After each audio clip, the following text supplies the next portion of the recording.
Rádio GV Gospel. Do Brasil para o mundo.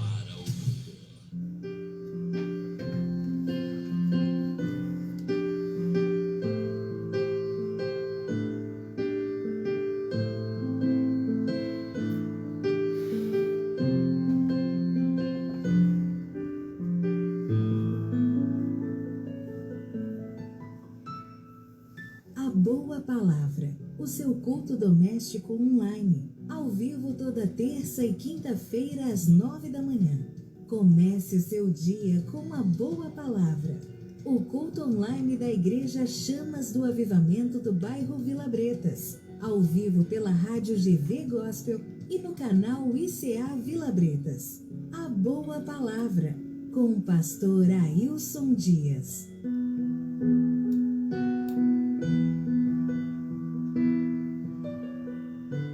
Rádio GV Gospel de Governador Valadares para todo mundo.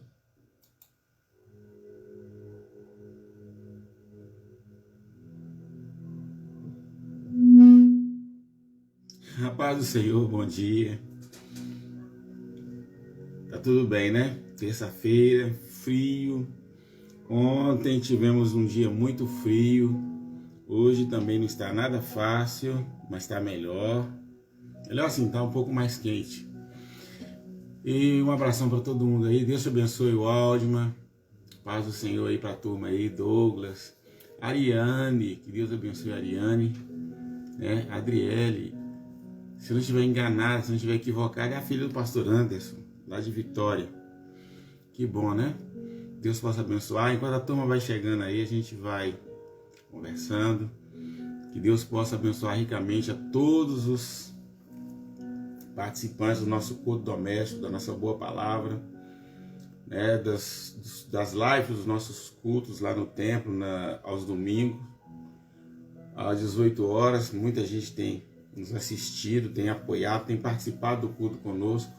É muito bom, muito importante, né, que o Espírito Santo possa fortalecer nossas mentes e nossos corações. Um abração aí para todo mundo, um abraço aí para a turma da Rádio GV Gospel, José Amâncio, nosso diretor, e todo mundo aí que, né, tá ativa aí, a turma que tá ativa, participando aí. Agradecemos aí a Deus pela vida de todos vocês, carinho, atenção, porque é importante, né? Tudo que a gente faz na vida, a gente precisa realmente do apoio de alguém. Eu quero lembrar a turma da igreja aí, né, os que já chegaram, os que estão chegando, que hoje é terça-feira, é dia de orando com o pastor, né? Liderança, principalmente a turma da liderança aí, presbíteros, diaconistas, líderes de grupos, líderes, né, de grupos familiares aí, que todos estejam imbuídos, estejam envolvidos, né, nessa missão importante aí da oração, né? Momento de intercessão da igreja, momento de buscar a Deus, de buscar um relacionamento melhor com Deus. Então, hoje à noite, orando com o pastor, não se esqueçam, tá certo? Mesmo esse friozinho gostoso que tá fazendo aí, né? Ontem apertou bastante, mas hoje já tá mais ameno, tá mais tranquilo. E de glória em glória nós vamos aí louvando ao Senhor. Vamos ao nosso louvor? Pra gente conversar um pouquinho mais sobre a palavra hoje. Vamos ao nosso momento de musical, né? A nossa mensagem musical na manhã de hoje. Amém?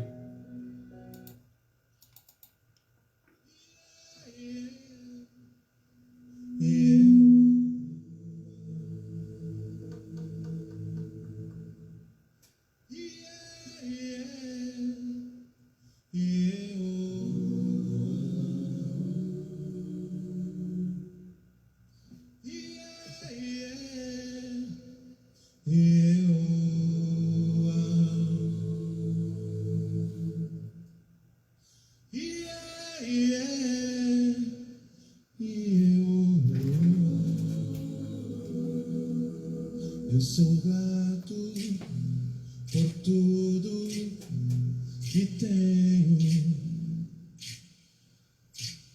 o tesouro maior desse mundo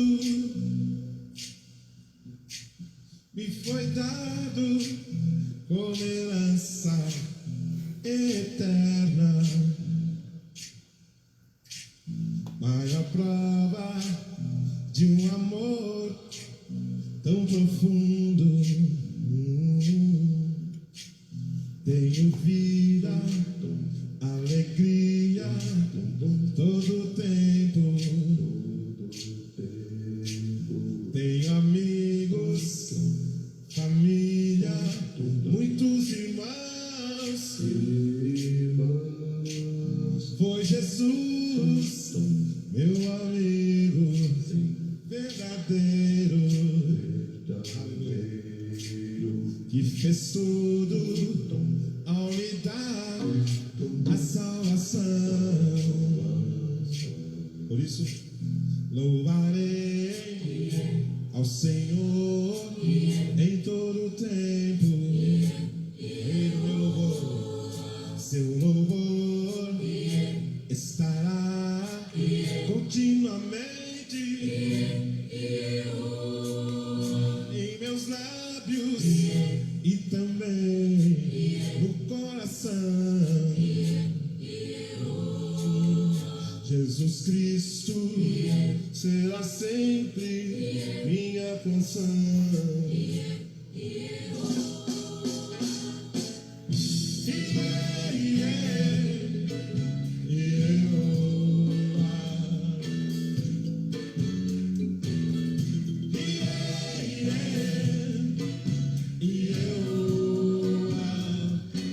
Glória a ti, Senhor Jesus.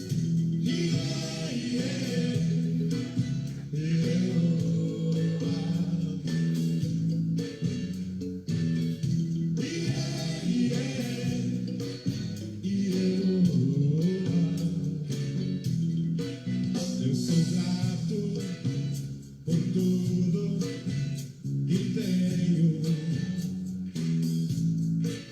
O tesouro maior desse mundo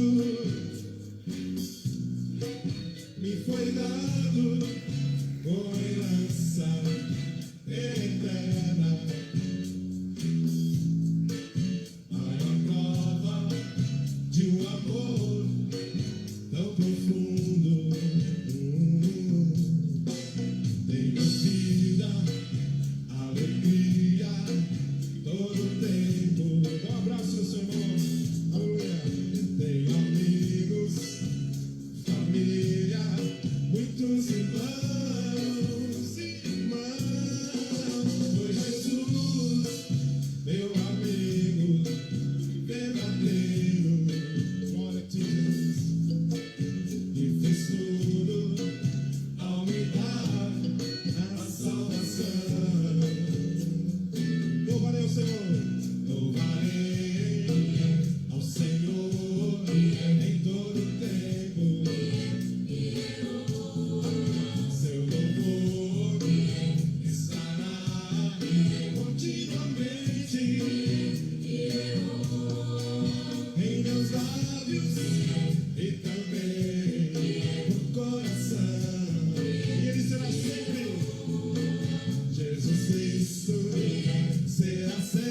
Jesus Cristo será sempre minha canção.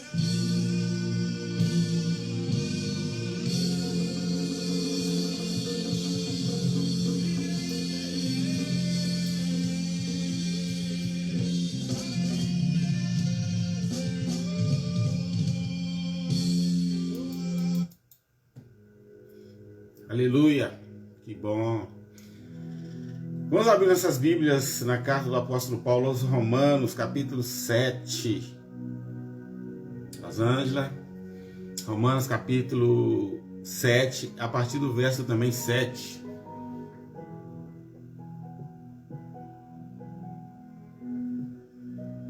Romanos, capítulo 7, a partir do versículo 7 também.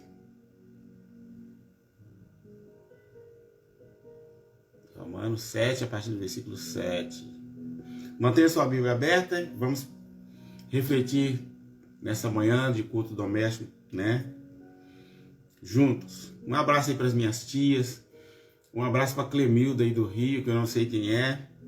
Mas eu vi um comentário dela, parece que ela é amiga da minha tia Damares. Se a Clemilda estiver ao vivo aí. Um abração, Clemilda, um prazer. Sou realmente sobrinho da Damares, do Jorge, lá, né, da turma aí do Rio de Janeiro. Que Deus possa abençoar ricamente aí. Não é só a Rosângela, não. Tem mais gente aí do Rio que tá ligadinho com a gente aí. Um abraço para a turma do Rio, de São Paulo, do Espírito Santo, todos os estados do país aí. Meus irmãos também que tem me apoiado aí nessa questão, né, das lives aí, dos cultos online. Muito obrigado aí a turma toda, né, a família, a turma aqui da igreja. Que o Espírito Santo possa abençoar, fortalecer a todos. Amém? Que diremos, pois, versículo 7. É a lei pecado? De modo nenhum. Mas eu não conheci o pecado senão pela lei, porque eu não conheceria a concupiscência se a lei não dissesse, não cobiçarás. Mas o pecado, tomando ocasião pelo mandamento, operou em mim toda a concupiscência. Portanto, sem a lei estava morto o pecado. E eu, em algum tempo, vivia sem lei, mas vindo o mandamento, reviveu o pecado e eu morri. E o mandamento que era para a vida, achei eu que era para a morte. Porque o pecado, tomando ocasião pelo mandamento, me enganou. E por ele me matou. E assim a lei é santa, o mandamento é santo, justo e bom. Logo tornou-se-me o bem em morte? De modo nenhum.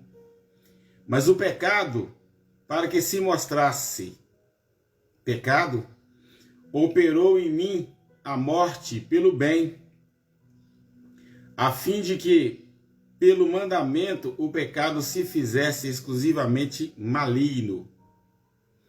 Porque bem sabemos que a lei é espiritual, mas nós somos carnais, vendido sob o pecado. Porque o que faço, não o aprovo. Pois o que eu quero, isso não faço, mas aborreço isso que faço. E se faço o que não quero, consinto com a lei, ou consinto com a lei que é boa. De maneira que agora já não sou eu que faço isso, mas o pecado que habita em mim.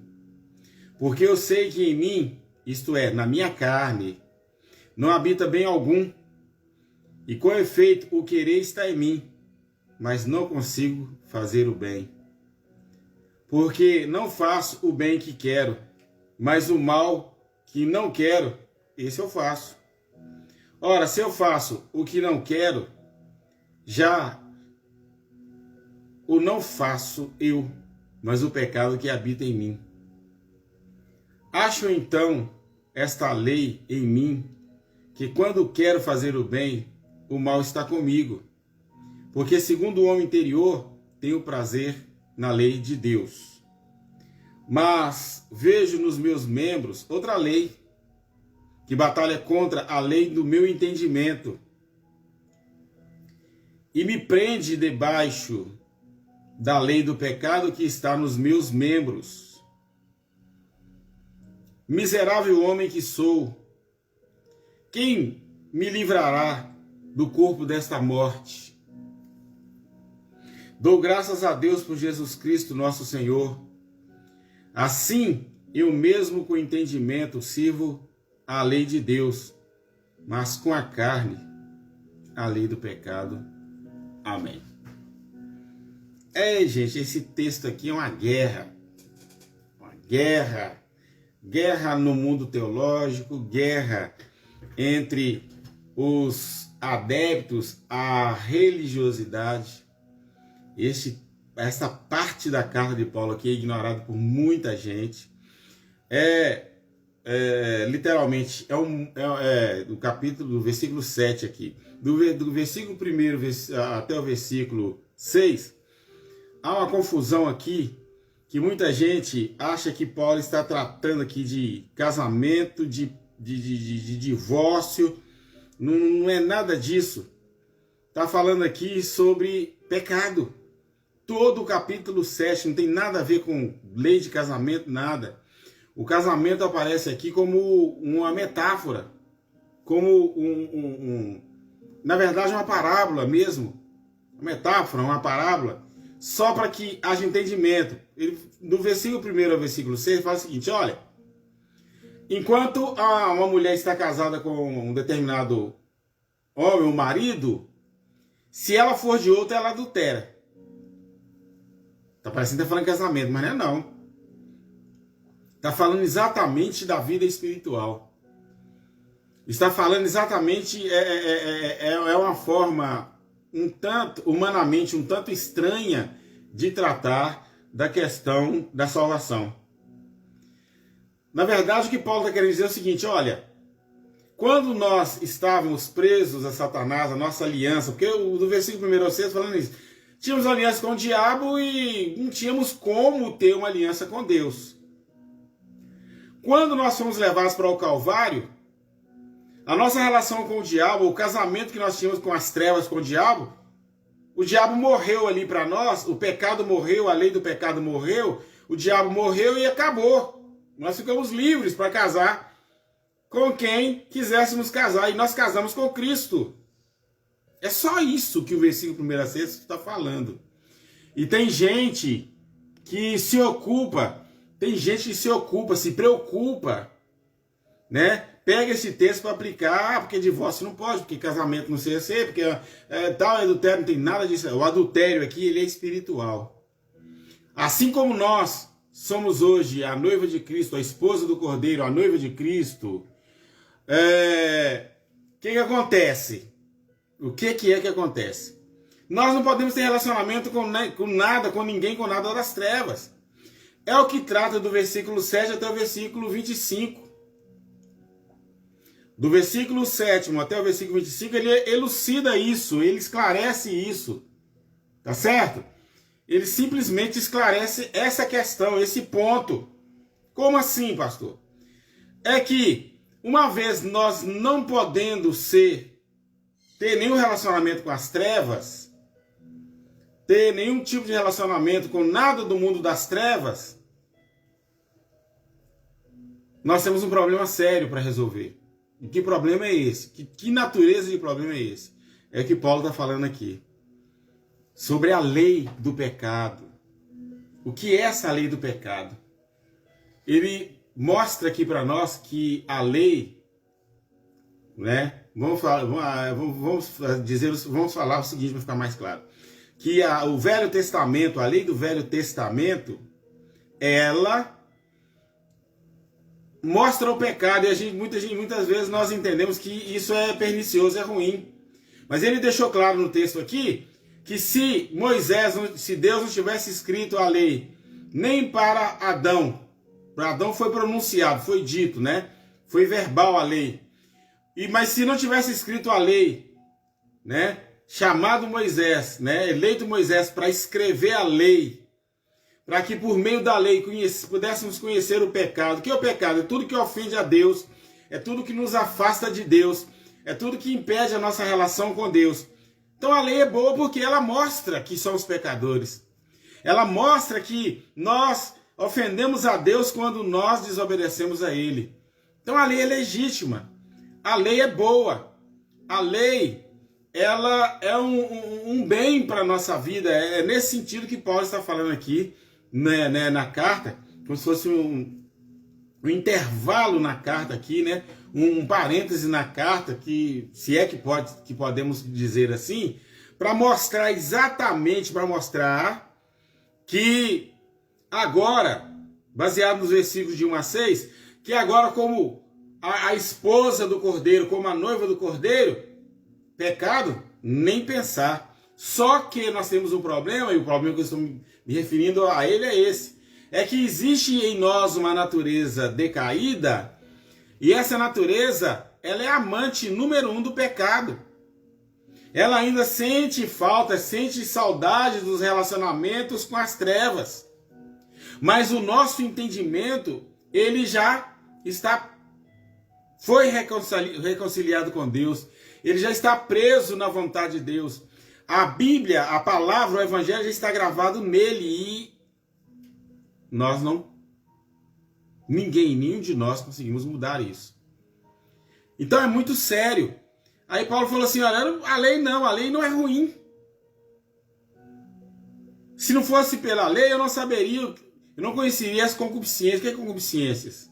São desejos errados, desejos ardentes, perniciosos, malignos. O pecado, olha bem, o versículo 8, mas o pecado, tomando ocasião pelo mandamento, operou em mim toda a concupiscência.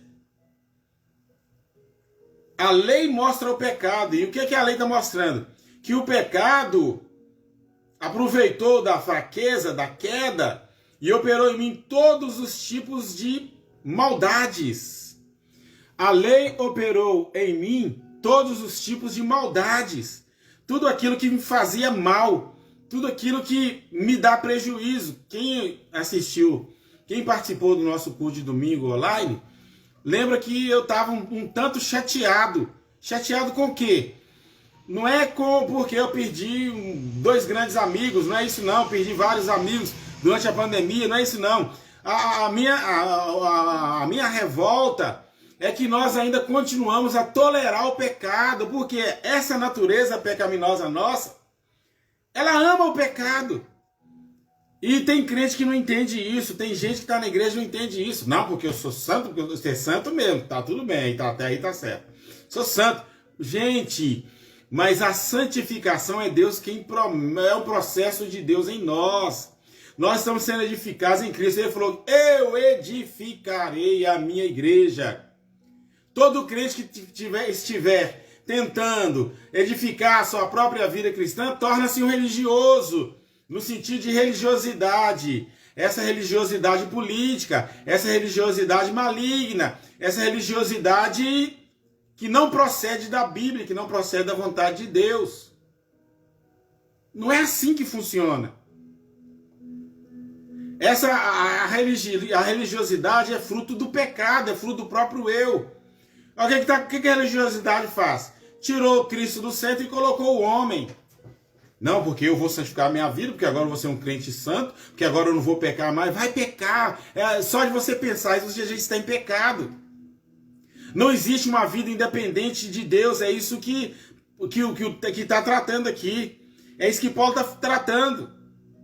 O mal habita na minha carne, o mal habita em mim.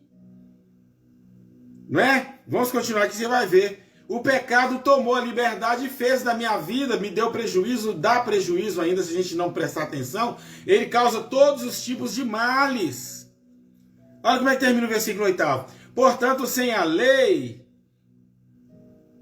Olha bem, portanto, sem a lei estava morto o pecado. Quer dizer, ninguém podia me acusar. Eu estava imerso no mar de pecado, estava sendo condenado, estava indo para o inferno, ninguém podia fazer nada. A lei veio e falou, pera um pouquinho, olha para onde você está indo. Olha o que o pecado está fazendo na sua vida. Ah, mas o que é pecado? Olha, a lei mostra, o pecado é isso, é isso, é isso, é isso. Quer dizer, é tudo que ofende a Deus. A lei é boa porque ela mostrou a nossa situação, ela mostra a nossa situação. A lei ainda hoje, para quem que crê ainda que tem a doutrina das dispensações aí, certo? Que crê na doutrina das dispensações teologicamente, né? Ah, nós estamos na graça, tudo bem. Nós estamos na graça o tempo todo, desde a criação nós estamos na graça. Mas para quem teologicamente segue aí a doutrina da dispensação, no sentido teológico, ah, não, nós estamos vivendo o tempo da graça. O Velho Testamento, lei, o Novo Testamento, graça. Não. A Bíblia é graça e lei no Velho Testamento, graça e lei hoje. A graça sempre manifestou em todos os tempos da vida da humanidade. Certo? Mas isso é uma questão teológica que nós não estamos aqui para... Nós não estamos numa aula de teologia, por assim dizer. Teologia sistemática. Nós estamos aqui no momento Bíblia.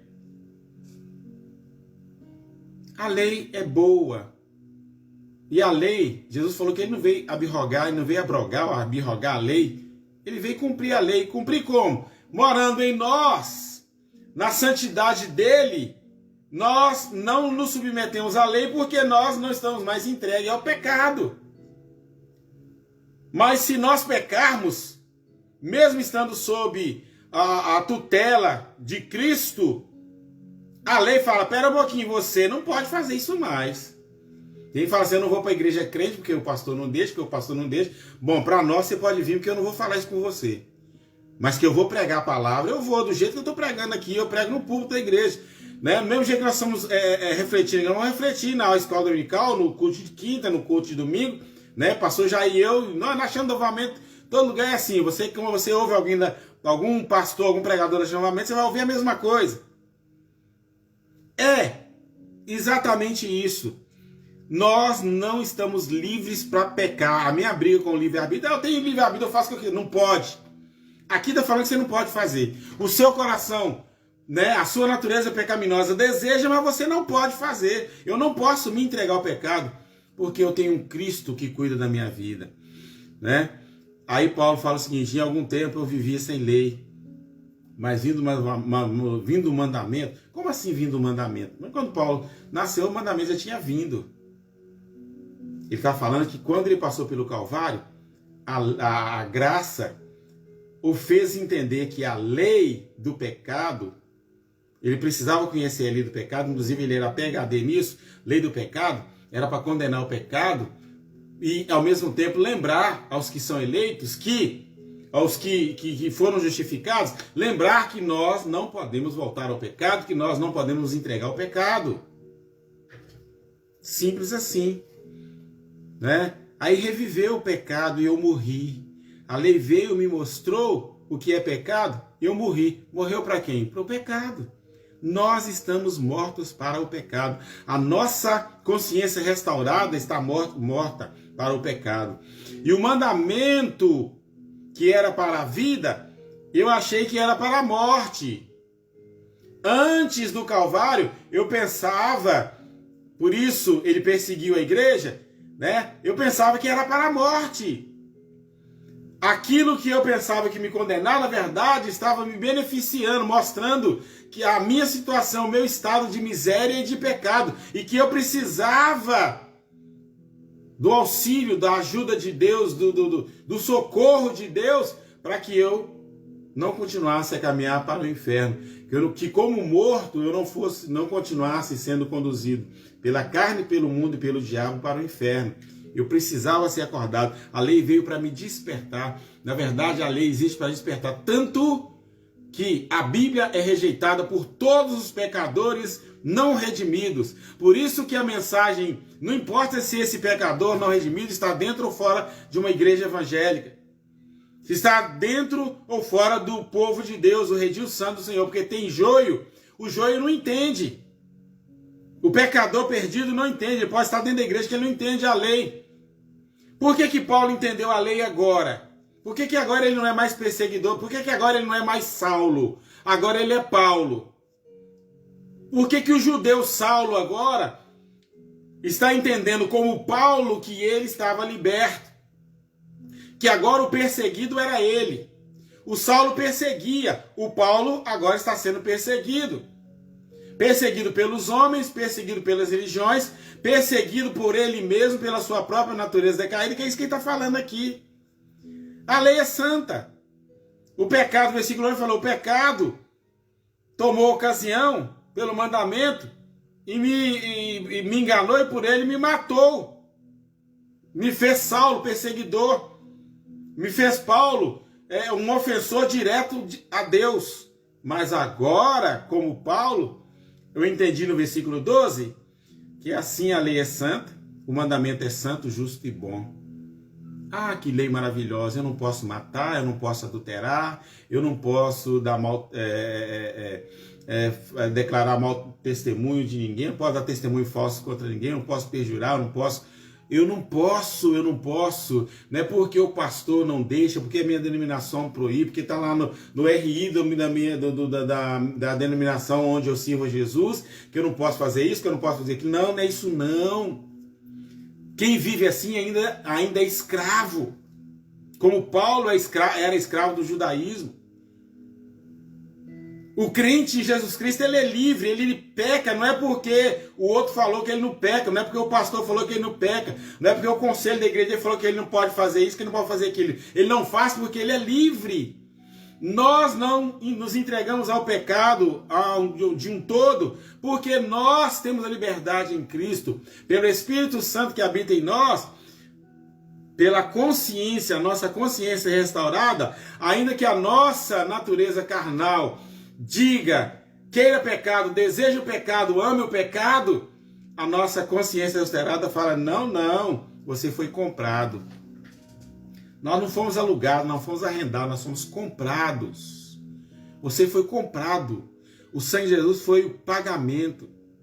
A dívida que você tinha, a nota promissória, foi pregada junto com Cristo no Calvário e você está livre. Livre para quê? Para fazer o que eu quero? Eu tenho livre-arbítrio? Não, que livre-arbítrio, coisa nenhuma, tira fora disso. Você tem uma lei que fala você não pode, porque você ofende aquele que te comprou. Existe um padrão de vida para você viver. Você não pode viver sem bel prazer. Você não pode fazer do seu jeito. Não é do seu jeito, não é do jeito que você gosta, não é do jeito que você acha, não é do jeito que você pensa que é. É do jeito que Deus determinou para você, de acordo com a vontade soberana dele. Aliás, nós tropeçamos, vira e mexe, estamos tropeçando na soberania de Deus. É muito fácil chegar na frente da igreja num momento de testemunho e falar, mas Deus é soberano. Ou muito mais fácil na hora da pregação falar assim, olha gente, Deus é soberano, tá? Mas aí tudo que Deus quer que eu faça, eu não faço. Que soberania é essa? Que entendimento truncado é esse de soberania? Soberania, quem que é soberano? Soberano é alguém que tem o poder, todo o poder sobre a minha vida. E se ele tem o poder sobre todo o poder sobre a minha vida, tem que ser do jeito dele. Isso, Rosângela, obediência. Eu tenho que obedecer, eu tenho que me submeter em amor a ele. Não é por obrigação, não. Jesus repreendeu os discípulos falando o seguinte, olha, se em justiça vocês não excederem aos escribas e fariseus, vocês são tão ruins, ou tão errados, ou tão pecadores quanto eles. Isso vale para mim e para você. Se eu faço só porque se eu não fizer Deus me castiga, meu irmão, tô fora. Não é isso que Deus tem para mim. Não é isso que Deus tem para nós. A lei é santa, nós devemos amá-la. Ela diz que eu não posso cobiçar. Ela diz que eu não posso adulterar. Isso é uma maravilha, porque Deus ama isso. Deus não me quer adúltero, Deus não me quer profano, Deus não me quer homicida, Deus não me quer. Ah, pastor, que é isso? Não, Deus não me quer. Deus não me quer idólatra, Deus não me quer. Ele não quer nenhum de nós, ele está nos santificando para vivermos para Ele, com Ele, por causa dele, porque por Ele, para Ele são todas as coisas. Ele nos quer adorando, engrandecendo, glorificando, exaltando o seu nome eterno e bendito. E a lei é boa. A lei é boa porque ela fala assim, você não pode matar não. Ah, mas por que a lei? Por que a lei matava? Porque Cristo ainda não tinha manifestado, a glória de Cristo não tinha manifestado. A lei é boa. Ela matou muita gente e mata ainda hoje, porque a lei ainda continua matando. Como assim, pastor? Porque a lei continua condenando. A lei tem duas funções. Eu sempre falo isso aqui. O evangelho, ele ao mesmo tempo, ele condena e ele liberta. A lei é parte do evangelho. O evangelho é composto de quê? De lei e de graça. Então não existe a divisão entre no Velho Testamento o quê? Lei e graça. Por quê? A graça está no Velho Testamento. Por quê, pastor? Porque Cristo, ele é o tema central do Velho Testamento, assim como ele é o tema central do Novo Testamento. Então, a graça já estava também no Velho Testamento. Tanto que os heróis da fé morreram, os antigos morreram, aguardando o cumprimento da promessa. Isso é graça. Quando Cristo morreu, ele justificou os que morreram na esperança. Como nós estamos sendo justificados hoje na esperança de vida eterna. É a mesma coisa, não mudou nada. A Bíblia não mudou nada. É nós em quem mudamos e queremos mudar as coisas. Mas a palavra não mudou. Olha o versículo 12. Eu não sei se vai dar tempo de chegar no versículo 25, não, mas a gente faz uma síntese aqui. Logo tornou-se-me o bom em morte? Não. A lei me matou porque eu rejeitava Cristo. A lei estava me condenando à morte porque eu rejeitava Cristo de modo nenhum. Mas o pecado, para que se mostrasse pecado, operou em mim a morte pelo bem, a fim de que pelo mandamento o pecado se fizesse excessivamente maligno. Que nós acabamos de falar. A lei se manifestou para mostrar o pecado e mostrar a necessidade de uma redenção perfeita em Cristo Jesus. E Cristo era o Cordeiro. Por que o cerimonial do Velho Testamento? Mostrando para Cristo. Olha, o pecado faz isso com você. Mas olha o Cordeiro Pascal ali. O Cordeiro Pascal te leva de encontro com Deus. A expiação é a única forma, é o único meio. E aprove Deus. E Deus decretou e Deus instituiu esse cerimonial eterno, oferecendo o seu próprio filho para que você fosse resgatado, reconciliado. Muito bom isso. Porque bem sabemos que a lei é espiritual. Sempre foi. Mas eu sou carnal, vendido, vencido, dominado pelo pecado, até chegar no Calvário. Porque o que faço não aprovo. Pecado não. Pois o que quero, isso não consigo fazer. Mas o que eu aborreço, aquilo que eu faço. Se faço o que eu não quero, consinto que a lei é boa. Se a minha consciência restaurada não quer que eu fique com raiva do irmão, ou não perdoe o irmão, mas a minha natureza se apraz em que eu fique com ódio, que eu crie raiz de amargura contra o irmão, se as minhas duas naturezas brigam, significa que a lei é boa. Ah, eu não estou com vontade no culto hoje, mas o Espírito vem, propulsiona e a gente acaba indo e participando e volta cheio. Não, mas está vendo? Se eu não viesse, eu ia perder. Por quê? Porque a natureza não quer que você vá ao culto. A sua natureza decaída não quer que você ore, não quer que você adore a Deus, mas a sua natureza restaurada tem sede de Deus. Como Davi falou, como a costa suspira pela corrente das águas, assim a minha alma restaurada, ou seja, o meu espírito restaurado tem sede de ti, ó Deus. E até quando a minha carne não vai? Até quando a minha carne vai continuar resistindo para não entender isso, para não absorver isso? De maneira que agora já não faço, já não sou o que faço. Isto. Mas o pecado que habita em mim. E lá no versículo 25 ele fala o seguinte. Eu acho que o tempo não nos permitirá, mas deixa eu adiantar um pouquinho mais aqui. Porque aí o que nós analisarmos agora para frente vai cair no versículo 25. Dou graças a Deus por Jesus Cristo, nosso Senhor, assim que eu mesmo, com entendimento, sirvo a Deus, com a minha natureza restaurada, sirvo a Deus, a minha carne ainda fica insistindo no pecado, naquilo que ela era, naquilo que eu fazia quando eu estava nas trevas. É isso, o bem que eu quero fazer, eu tenho problema para fazer. Não existe nenhuma pessoa dentro de igreja nenhuma. E quem faz, peca, porque isso é um ato profundo de hipocrisia. Não sei como é que fulano faz isso. Deus não gosta disso. Mas a carne gosta. E a nossa luta e a nossa batalha é enchermos do Espírito Santo. Foi o que Paulo falou em Efésios 5,18. Enchei-vos do Espírito Santo. Não vos embriagueis com o vinho da devassidão, com o vinho doente. Não é com o vinho de Cristo, não. O vinho de Cristo é o sangue purificador. São duas espécies de vinho na Bíblia. O vinho fervido, o vinho quente, que era o vinho da devassidão, que é o vinho do pecado. E o vinho puro e santo, que é o vinho que simboliza o sangue de Cristo. Nós que já fomos alcançados pela graça de Deus e participamos da mesa do Senhor, né? Simbolicamente, espiritualmente, da ceia do Senhor, tomando o vinho, o sangue de Cristo que foi espargido. Lembra agora do sacrifício antigo? Do sacrifício expiatório? O sangue espargido sobre o altar, sobre as quatro pontas do altar do holocausto, do altar do incenso, sobre o propiciatório, simboliza o sangue de Cristo que foi espargido, que está espargido em nós, na nossa natureza restaurada. Mas tem o sangue fervido, o sangue, o vinho ruim. E esse é o vinho da devassidão que Paulo falou. Não vos embriagueis com esse tipo de vinho, porque há pecado, há devassidão nele, há concupiscência, há maldade, há pecado nele. Mas enchei-vos do Espírito Santo.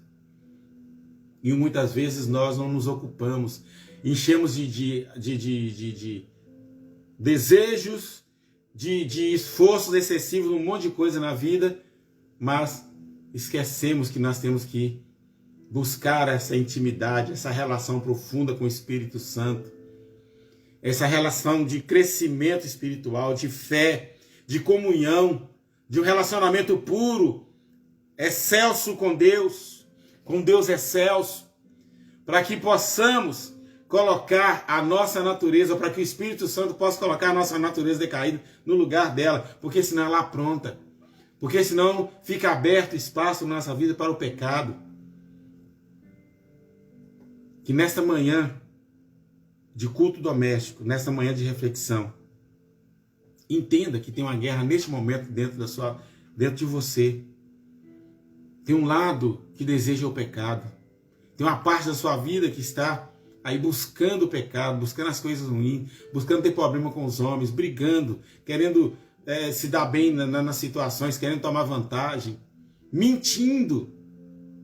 Quantas vezes a nossa natureza decaída mente para nós e nos faz até mentir em alguns casos. Principalmente espiritual. Não, eu estou bem porque eu estou cheio da graça. Olha, eu sou canela de fogo. Olha, eu sou tocha, eu sou que não é nada. Nós não somos nada. A misericórdia do Senhor é a causa de nós não sermos consumidos, porque ela se renova a cada manhã. Não se esqueça da palavra de Deus, não omita a palavra de Deus. A misericórdia do Senhor é a causa de nós sermos consumidos. Sabe por quê? Por quê? Como isso? O que Jeremias está querendo dizer com isso? Que nós somos tão maus, tão ruins, que mesmo tendo passado pelo Calvário e ter sido justificado, nós ainda brigamos com as pessoas, ofendemos pessoas, maltratamos pessoas, ofendemos a Deus, porque às vezes eu quero que a igreja seja do meu jeito, eu quero que o meu pastor faça do meu jeito, eu quero... Ou às vezes me entrego à religiosidade, essa religiosidade barata, legalista, infame, ofensiva, que ofende, nojenta para Deus. Me entrego a ela e fico me sentindo um santarrão. Eu sou santo, eu sou canela de fogo, eu sou cheio de maldade, cheio de perversidade, cheio de devassidão. Mas a ordem é: enchei-vos do Espírito Santo.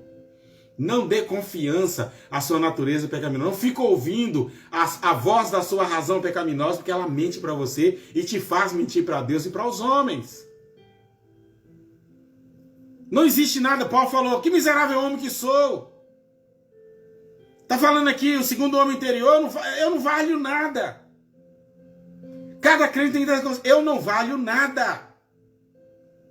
Todas as minhas atitudes. Olha o verso 2. Porque segundo o homem interior, tem um prazer na lei de Deus. Esse aqui. Mas quando eu olho para o meu corpo, para a minha vida, para a lei do meu... na batalha contra o meu entendimento, estou preso debaixo da lei do pecado. Os meus membros fazem o que o pecado... Querem fazer o que a minha natureza pecaminosa determina. Por mais crente, por mais santo que o camarada pensa ser, ele é pecador. Ah, pastor, mas somos remidos. Pecadores. Maus. Nós investimos mais na nossa vida, neste plano de vida, do que na nossa vida espiritual. Nós já acordamos o dia preocupados: eu tenho que trabalhar, eu tenho que fazer isso, tenho que fazer aquilo, eu tenho que fazer não sei o que.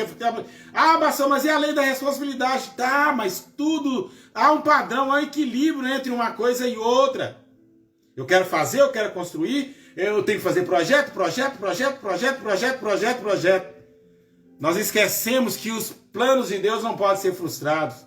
Isso que esse versículo quer dizer? Que o meu pode. Que os projetos que eu faço, se não for em Cristo, eles serão frustrados. E nós temos visto crentes aí, crentes grandes aí, crentes que se acham grandes e bons, aí decepcionados até com Deus e pensam que Deus é culpado, e Deus não é culpado não. Porque você fez projeto de vida fora do projeto de Deus e ele vai frustrar o seu projeto, porque o dele não vai ser frustrado. Os planos de Deus para a sua vida não serão frustrados. Moisés tentou resistir. Moisés, você nasceu para tirar o meu povo do Egito. Ah, Senhor, manda outro, porque eu estou gagago, porque eu já não sei falar mais o egípcio, porque eu não sei falar. Começou a dar desculpa, mas Deus falou: Moisés, você vai. Ah, mas o meu plano é ficar aqui e assumir a fazenda do meu sogro aqui no deserto. Tudo bem, a fazenda do seu sogro é rico, é um grande sultão, é um grande sheik. Tal, Jetro é o camarada rico e tal, e é você que vai assumir, porque você é o único homem que tem aí. Tá. Bonito projeto, Moisés, mas você vai tirar o meu povo. Ah, sim, eu não vou não, eu te mato. Você vai. E eu vou te matar. E acabou que Moisés morreu antes de entrar na terra prometida. Por quê? Deus frustrou o plano dele. E não se iluda, Deus frustra os projetos que você fez se não estiver baseado na vontade eterna e soberana dele. Tem muito crente encrencado. É porque eu vou para os Estados Unidos, porque eu vou para a China, eu vou para não sei mais aonde, porque eu vou fazer, porque eu vou construir e tal. Louco! Cuidado que senão esta noite, nessa noite o Senhor pede a sua alma e eu quero saber o que você vai arrumar com os seus projetos. E o que você vai arrumar com o projeto que Deus tem para a sua vida, que você não está cumprindo? Cumprindo ele, né? Nós somos caipira mesmo. Nós somos mineiros, uai.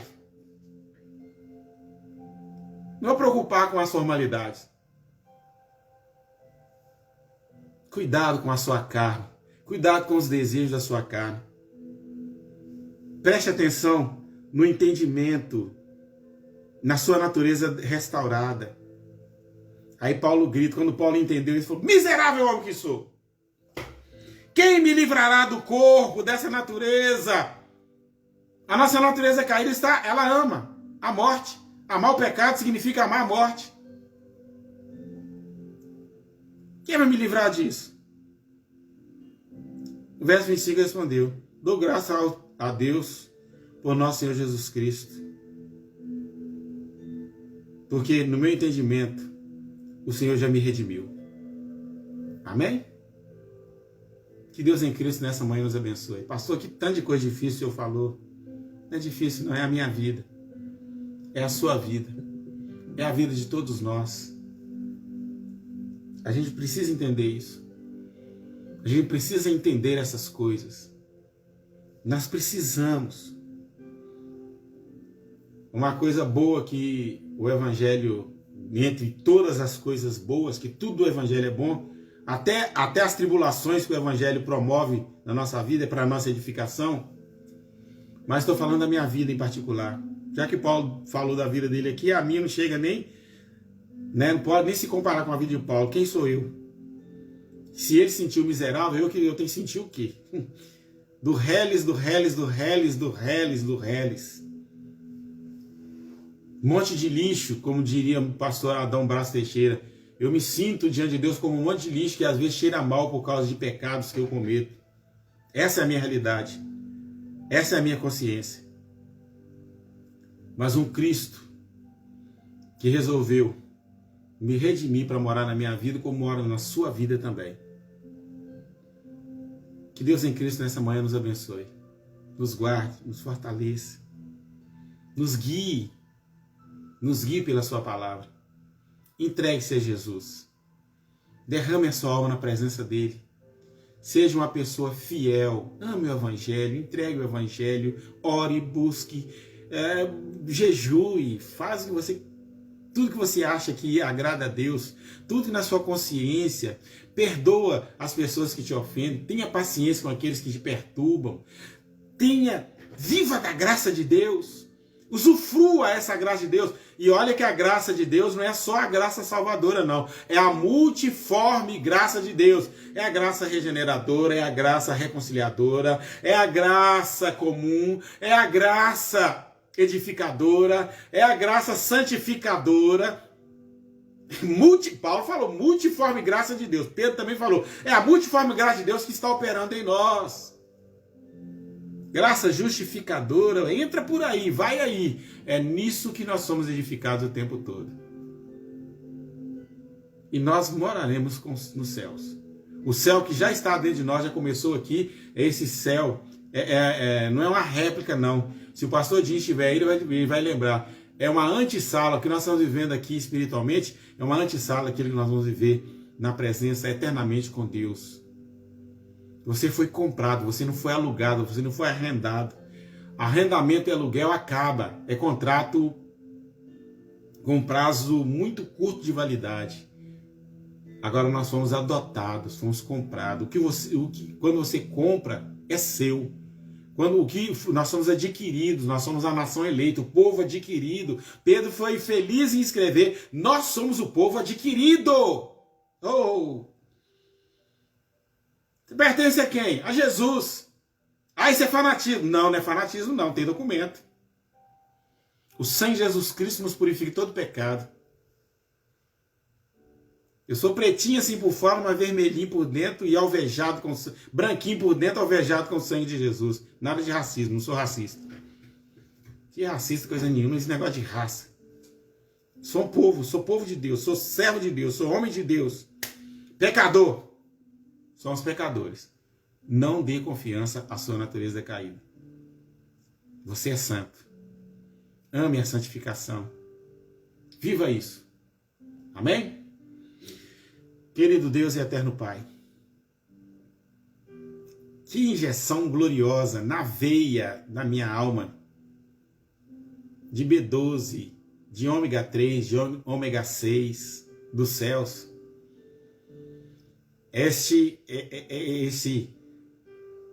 Este composto, essa solução, esse chá da raiz de Davi, injetado na veia da minha alma, por assim dizer, é muito bom. Com certeza na alma de mais alguém que está participando do nosso culto doméstico nesta manhã, ou de alguém que vai assistir online depois. De qualquer forma, o teu Espírito Santo fala de todos os jeitos e maneiras por meio do Evangelho. Senhor, entendo, Senhor. Nos faz entender cada vez mais que nós não somos daqui. Eu não sou daqui. Essa galerinha maravilhosa que está na Boa Palavra, essa que vai assistir offline, nós não somos daqui. Não adianta fazer muito aqui. Aliás, Pai, o teu filho falou o seguinte: Não junteis para vós tesouro na terra, a traça, a ferrugem come, e os ladrões roubam, escavam e roubam. Mas ajuntai para vós tesouros nos céus. E o céu hoje é o nosso entendimento, porque céu é presença de Deus, é a tua presença. Com pandemia, sem pandemia, com epidemia, com dinheiro, sem dinheiro, com nada, com tudo. Paulo falou, tendo tudo ou tendo nada, nós estamos nos céus. Porque o Senhor é o nosso céu, é a nossa presença. O Senhor está presente em nós, melhor. Por isso nós te louvamos. Por isso nós agradecemos. Por isso nós te louvamos. Por isso nós engrandecemos o teu santo nome. Por isso nós magnificamos o teu nome. Derrama graça, a bênção sobre todos. Se alguém ficou com alguma dúvida, não entendeu, meu Pai, abra o entendimento, o coração, a mente. Faça-os entender que não existe nada maior, nada melhor do que a tua presença, do que a tua graça. Nós oramos, Pai, te adoramos nesta manhã, em nome de Jesus. Amém. Que dó, né? Mas nós temos que encerrar. Um abração aí para a turma da Rádio EV Gospel. Um abraço aí para o Zé Amanso, vi vocês online aí, mas quando a gente está falando, às vezes não dá para a gente interromper. Um abraço para um monte de gente que apareceu aí depois e que depois a gente tinha começado a falar, mas que a palavra desta manhã fique gravada em nossos corações. É a turma do Bretas aí, principalmente a liderança, orando com o pastor, 19h30 lá na nossa casa, na José Carlos Pereira 365. E você também, que for nosso vizinho aí, quiser participar, participe também. Amém? Até quinta-feira, se Deus quiser. Que Deus em Cristo abençoe. Deixe seu like aí. Daqui a pouquinho nós estaremos no YouTube. Tá bom? Que Deus em Cristo os abençoe. Amém. Isso. Tá chegando. Tá chegando. Amém. Obrigado. Um abração para todo mundo.